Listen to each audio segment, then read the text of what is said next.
আসসালামু আলাইকুম ওয়া রাহমাতুল্লাহি ওয়া বারাকাতুহু। নাহমাদুহু ওয়া নুসাল্লি আলা রাসূলিহিল কারীম, আম্মা বা'দ। সম্মানিত দিনী মুসলিম ভাই ও বন্ধুগণ, আমরা আজকে বর্তমান জামানায় মুসলিম সমাজ বিশেষ করে অত্যন্ত জর্জরিত অবস্থায় রয়েছি।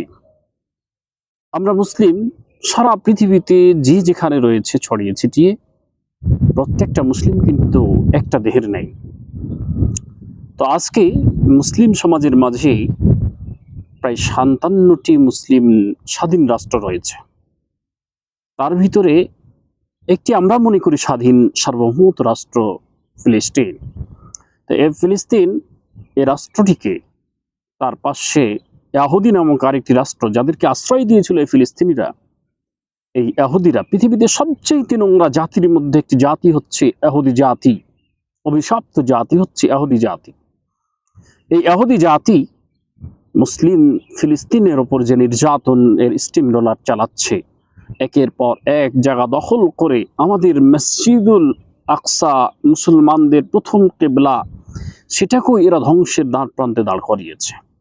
মুসলমানদেরকে সেই জায়গার মুসলমানদেরকে মেরে মেরে শিশু, নারী কেউ রেহাই পাচ্ছে না, পশু প্রাণীও রেহাই পাচ্ছে না, ধ্বংস করে ফেলেছে।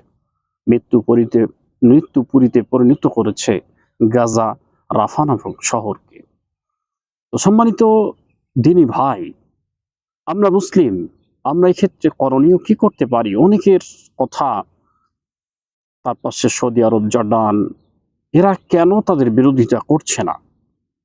আসলে দেখুন, পৃথিবীতে আজকে ৫৭টা মুসলিম কান্ট্রির মধ্যে আজকে যদি মনে করুন সৌদি আরবের বাদশাহ সালমান, প্রিন্স সালমান তার বাহিনীকে অনুমতি দিল যে হ্যাঁ, তাদের বিরুদ্ধে তোমরা ঝাঁপিয়ে পড়ো,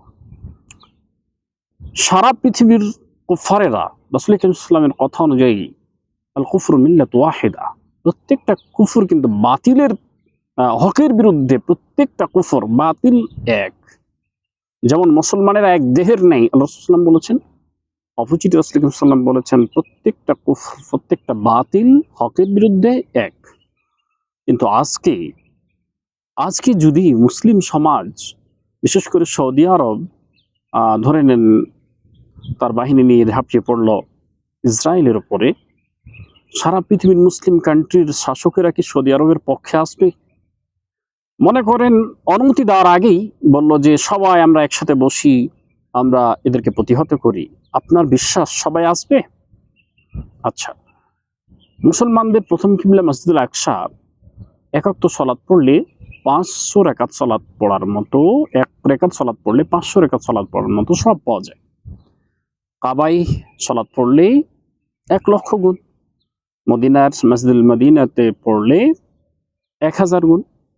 আচ্ছা, আমাদের প্রথম কিবলা এটা ইহুদিরা দখল করে ফেলেছে, সেখানকার মুসলমানদেরকে হত্যা করে ফেলেছে শেষের পথে। এখন যদি আমাদের সুরক্ষিত প্রাণের কাবা এবং মদিনাতুল মুনাওয়ারা, আমাদের নবী যেখানে শহীদ রয়েছেন মুহাম্মদ সাল্লাল্লাহু আলাইহি ওয়াসাল্লাম, আমাদের কলিজার টুকরা, যদি দেখা যায় তারা কাবাকে এবং মদিনার প্রতি তারা হামলা করে, আমরা একটা হারিয়েছি। আজকে যদি একক সিদ্ধান্তর ফলে সৌদি আরব তাদের উপর যে হামলা করে, তারা তো পাল্টা প্রতিক্রিয়া দেখাবে, হামলা করবে, তারা তো করবে। আপনি কি জানেন এই সুযোগে শয়তান ইরান, তার ফাতানো পাত ইয়েমেনের হুতি, হামাস, হিজবুল্লাহ, এরা মনে করছেন সৌদি আরবের দিক থেকে ইসরায়েলের বিরুদ্ধে লড়াই করবে? যে না, আপনার সিদ্ধান্ত ভুল, আপনার চেতনাই ভুল, আপনার ইতিহাস জানা শোনা বোঝা সবকিছু ভুল, আপনি ভুল বুঝছেন। এরা সৌদি আরবের দিক থেকে ইসরায়েলের বিরুদ্ধে যাবে না, ১০০% আমার জানা মতে, আমার গবেষণা মতে তারা যাবে না। তো দেখা গেল তারা কি করবে? তারা বসে থাকবে না, তারা মক্কা মদিনা দখলের চেষ্টা করবে, করে রাসূল করিম সাল্লাল্লাহু আলাইহি ওয়াসাল্লামের সাহাবায়ে কেরাম আবু বকর, ওমর রাদিয়াল্লাহু তাআলা আজমাইনকে তারা কবর থেকে উঠিয়ে, মা আয়েশা রাদিয়াল্লাহু তাআলা আনহাকে কবর থেকে উঠিয়ে রজম করবে। সবচাইতে মানে ইহুদিদের পরে ঘৃণিত জাতি যদি থাকে দুনিয়াতে, তাহলে সেটা হচ্ছে শিয়া জাতি। একক সিদ্ধান্তর বলে সালমান চলে যাবে হামলা করতে ইসরায়েলে, তার পক্ষে কেউ আসবে না, এমনকি কাবা, মদিনা মুনাওয়ারা আমরা আমাদের হাতছাড়া হয়ে যেতে পারে। আল্লাহ রাব্বুল আলামিন, আমি মনে করি একক সিদ্ধান্ত সালমান যাবে না। সারা পৃথিবীর বাদশারা কই, কেন বলে না সালমানকে, কেন বলছে না যে আপনি একটা এখানে মানে প্রতিক্রিয়া নেন, আমরা আপনার সাথে আছি। আপনার দেশের সরকারই বলছে না তো। একক সিদ্ধান্ত গিয়ে আমরা কি আবার আমাদের সেই ভুল করব? মক্কা মদিনা আমরা হাতছাড়া করব? যে ভুলটা হামাসকে দিয়ে করিয়েছে শয়তানি ইরান, করিয়েছে হুতি, করেছে হিজবুল্লাহ, সেই ভুল আশা করি ইনশাআল্লাহ আল্লাহর জমিনে বিশেষ করে তাওহীদের ঝান্ডাবাহী যারা, এরা করতে দেবে না। তবে হ্যাঁ, এরা কি তাদেরকে সাহায্য করে না? আপনি কি জানেন? এদের খাদ্যদ্রব্য, এদের অনেক দিক দিয়ে সাহায্য তারা গোপনে করে থাকছে বা করছে, যেগুলো মিডিয়া দেখায় না, ইহুদি মিডিয়া যেটা দেখায় না। হুম তো আপনি সৌদি আরবকে খারাপ মনে করিয়েন না। ওর সিদ্ধান্ত একক সিদ্ধান্তে সে এগিয়ে যেতে পারবে এমনটি নয়। আল্লাহ সুবহানাহু ওয়া তাআলা সৌদি আরবের মাটিকে, কাবা মদিনাকে রক্ষা করুন, সাথে সাথে মসজিদুল আকসাকে, এমন একজন সালাউদ্দিন আইয়ুবী মতো নেতা আমাদেরকে দিন, যার মাধ্যম দিয়ে আল্লাহ মসজিদুল আকসাকে আমাদের কাছে আবার ফিরিয়ে দেবেন। সেটা হতে পারে সারা পৃথিবীর রাষ্ট্রনায়কের মধ্যে থেকেও। আমি বলছি না সৌদি আরবের রাষ্ট্রনায়ক দুধে ধোয়া, এটা আমি বলছি না, আমি এটা বলছি না। তবে কি আল্লাহ রাব্বুল আলামিন এদেরকে হেদায়েত দান করুন।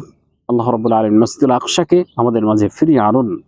সিয়া থেকে, ইহুদি খ্রিস্টান থেকে আল্লাহ মুসলমানদেরকে তুমি হেফাজত করো, রক্ষা করো। আল্লাহ তুমি হেফাজত করো শয়তানি শক্তি থেকে। আখিরান আলহামদুলিল্লাহি রাব্বিল আলামিন। আসসালামু আলাইকুম ওয়া রাহমাতুল্লাহ।